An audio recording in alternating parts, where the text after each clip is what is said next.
առանց այդ օրենսդրական նախաձեռնությունների էլ, առանց նույնիսկ իրական գաղտնալսումների էլ, իրենց ինչ պետք է, ինչ ձեռնտու է, կարող են գաղտնալսում են անանուն որոշակի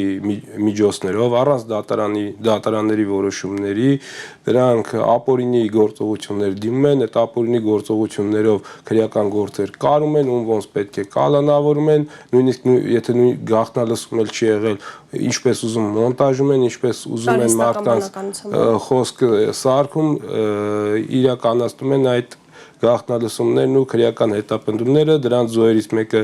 ես եւս եղել եմ իմ ընկերների հետ, նույնիսկ այն հոդվածը, որը որ կարել էին ապօրինի այդ գաղտնալսումը, որի հետ կապված իբր թե քրեական գործ պետք է հարուցվեր, այդպես էլ մինչև հիմա նորություն չունենք, հարուցվեց, չհարուցվեց, ովքեր էին արել, ովքեր էին մոնտաժել, ովքեր էին այդ գաղտնալսումները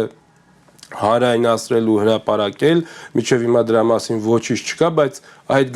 կեղծ գաղտնալսումների հետևանքով ես եւ իմ 14 ընկերներ կալանավորվեցինք, շուրջ 6 ամիս անցկացրեցինք բանտում,